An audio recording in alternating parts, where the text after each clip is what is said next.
आणि बुलेटिनच्या सुरुवातीला लोकलनं प्रवास करणाऱ्या मुंबईकरांसाठी एक महत्त्वाची बातमी आहे। हार्बर रेल्वे मार्गाची वाहतूक विस्कळीत झाली आहे। कुर्ला स्थानकातच रुळाला तडा गेल्यानं पनवेलकडे जाणारी जी वाहतूक आहे ती विस्कळीत झाल्याची माहिती मिळते।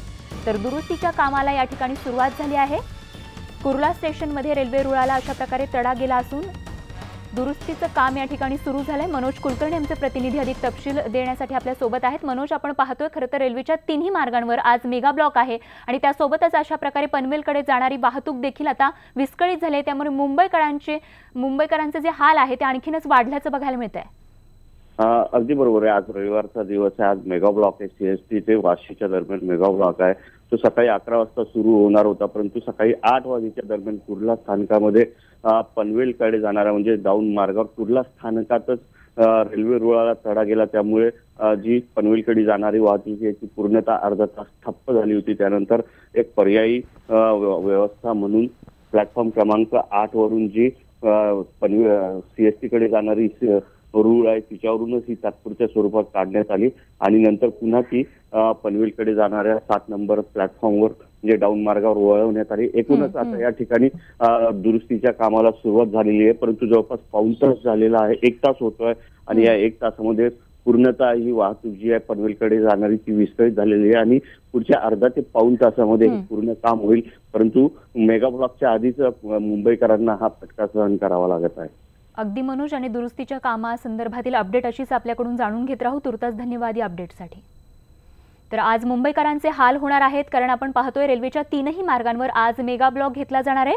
विविध कामानिमित्त कल्याण ते दिवा, छत्रपती शिवाजी महाराज टर्मिनस ते चुनाभट्टी, तर वांद्रे दोन्ही मार्गांवर आणि चर्चगेट ते मुंबई सेंट्रलवर हा ब्लॉक घेतला जाणार आहे। त्यामुळे लोकल फेऱ्या उशिराने धावतील अशी माहिती पश्चिम रेल्वे मार्फत देण्यात आली आहे। त्यामुळे मेगा ब्लॉकचं हे वेळापत्रक बघूनच घराबाहेर पडा। तर मध्य रेल्वेवर ब्लॉक असणार आहे। कल्याण ते दिवा दरम्यान मेगा ब्लॉक असल्यामुळे या ठिकाणी जी वाहतूक आहे ती मेगा ब्लॉकच्या दरम्यान दुसरीकडे वळवण्यात आली आहे। सकाळी 10:54 पासून दुपारी 3:43 हा ब्लॉक असेल।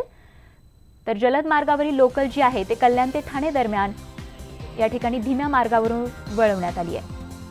मध्य रेल्वेची आपण माहिती घेतोय ब्लॉक संदर्भात। जलद मार्गावरील लोकल या कल्याण ते ठाणे दरम्यान धीम्या मार्गावर वळवण्यात आलेली आहे। तर ठाणे ते सीएसएमटी दरम्यान लोकल जलद मार्गावरून धावतील। पश्चिम रेल्वेचा विचार केला तर पश्चिम रेल्वेवरती चर्चगेट ते मुंबई सेंट्रल स्थानकादरम्यान विशेष जम्बो ब्लॉक घेण्यात येणार आहे।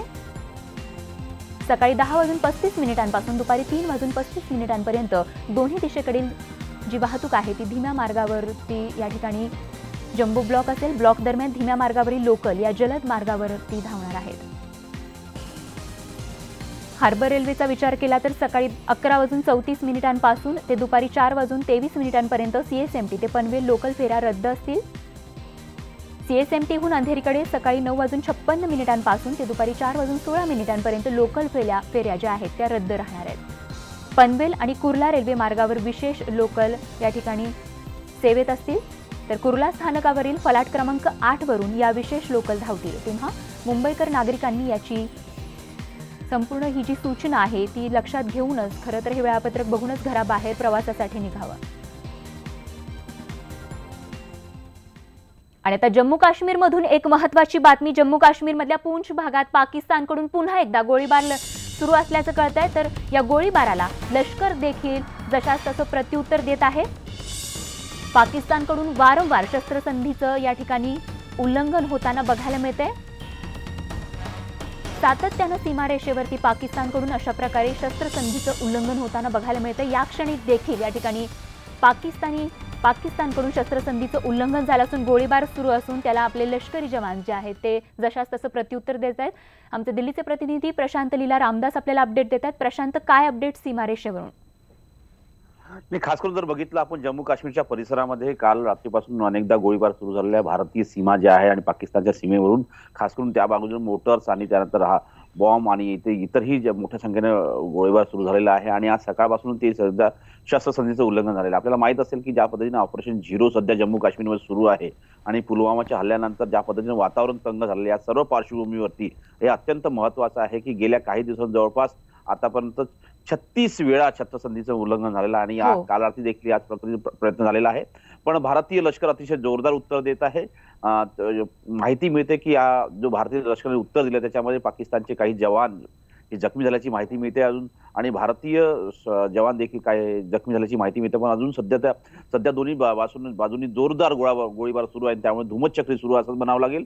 रात्री सुरू असलेल्या गोळीबारामुळे ज्या परिसरातील जे खास करून सीमा भागात राहणाऱ्या लोकांना प्रचंड दहशती खाली होते. पण आता सकाळपासून जे सुरू आहे तर काही गावांना तिथून हटवण्यात आल्याची ही माहिती प्राप्त झालेली आहे. आणि ज्या गावांमध्ये खास करून जास्त जे जवळ आहे सीमा भागापासून त्या गावांना दुसरीकडे स्थलांतरित करण्याचेही प्रयत्न सुरू झाल्याची माहिती प्राप्त झाली आहे. स्वतः अगदी प्रशांत, आणि वेळोवेळी या संदर्भातील अपडेट अशीच आपल्याकडून घेत राहू. तुर्तास धन्यवाद या माहितीसाठी. तर एकूणच नागरी भागातही आपण पाहतोय पाकिस्तानकडून अशा प्रकारे गोळीबार केला जातोय. पुन्हा एकदा वारंवार सातत्यानं पाकिस्तानकडून शस्त्रसंधीचं उल्लंघन होताना दिसतंय. आणि तर राजकीय वर्तुळातून एक महत्त्वाची बातमी आहे. स्वाभिमानी शेतकरी संघटनेने काँग्रेस आणि राष्ट्रवादीला 2 दिवसांचा अल्टिमेटम दिलाय. 2 दिवसात जागांचा तिढा सोडवला नाही तर 13 तारखेला स्वाभिमानी संघटना 15 उमेदवारांची यादी जाहीर करणार असल्याचं देखील या ठिकाणी सांगण्यात येत आहे. तर स्वाभिमानी शेतकरी संघटनेने दावा केलेला आहे आणि अल्टिमेटम दिले 2 दिवसांचा. 2 दिवसांमध्ये स्वाभिमानी शेतकरी संघटनेने अल्टिमेटम दिला असून 2 दिवसात जर जागांचा तिढा सोडवला नाही तर 13 तारखेला स्वाभिमानी संघटना ही 15 उमेदवारांची यादी जाहीर करणार आहे. सागर कुलकर्णी आमचे प्रतिनिधी अपडेट देत आहेत. सागर, आपण पाहतोय 2 दिवसांचा अल्टिमेटम स्वाभिमानी शेतकरी संघटनेकडून महाआघाडीच्या दृष्टिकोनातून देण्यात आला आहे. गेले काही दिवस झालं स्वाभिमानी शेतकरी संघटनांची मुळात जी मागणी आहे, हातकणंगले सोबतच वर्धा आणि बुलढाणा या लोकसभा मतदारसंघ मिळण्यात यावे. वास्तविकतेत वर्धा लोकसभा मतदारसंघ सोडता येणार नाही असं काँग्रेसच्या वतीने सांगण्यात आलेलं आहे. दुसरीकडे मात्र बुलढाणाचा निर्णय राष्ट्रवादीच्या वतीने पूर्णपणे घेतलेला जात नाही. या सगळ्या परिस्थितीमध्ये स्वाभिमानी शेतकरी संघटनेची ही सगळ्यात मोठी राजकीय अडचण झालेली आहे की एका बाजूला जर स्वतंत्र निवडणूक लढवायची असेल तर स्थानिक तिथले उमेदवार आहेत त्यांना कामाला लागा असं सांगावं लागणार आहे.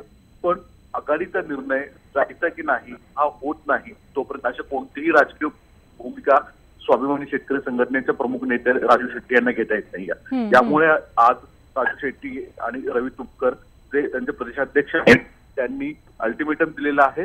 2 दिवसामध्ये जर काँग्रेस राष्ट्रवादी काँग्रेस स्पष्ट भूमिका घेत नसेल तर स्वाभिमानी शेतकरी संघटना स्वतःची स्वतंत्र चूल राजकीय मांडायला तयार आहे. अशा स्वरूपाचा हा अल्टिमेटम आहे. अगदी सागर, अशीच अपडेट आमच्यापर्यंत पोहोचवत राहा. तुर्तास धन्यवाद या माहितीसाठी. तर एकूणच आपण पाहतोय 2 दिवसांमध्ये जागांचा तिढा सोडवण्याची मागणी करण्यात आलेली आहे. त्यामुळे आता महाआघाडीच्या दृष्टिकोनातून काँग्रेस राष्ट्रवादी काय भूमिका घेते हे पाहणं महत्त्वाचं ठरणार आहे. आघाडीचा निर्णय दिल्लीमध्ये 2 दिवसांनी होणाऱ्या काँग्रेसच्या बैठकीत घेतला जाईल असं राष्ट्रवादी प्रदेशाध्यक्ष जयंत पाटील यांनी स्पष्ट केलंय. हितेंद्र ठाकूर आणि इतर पक्षांना आघाडीत किती जागा दिल्या जातील हे चर्चेनंतरच स्पष्ट होईल असंही त्यांनी सांगितलंय.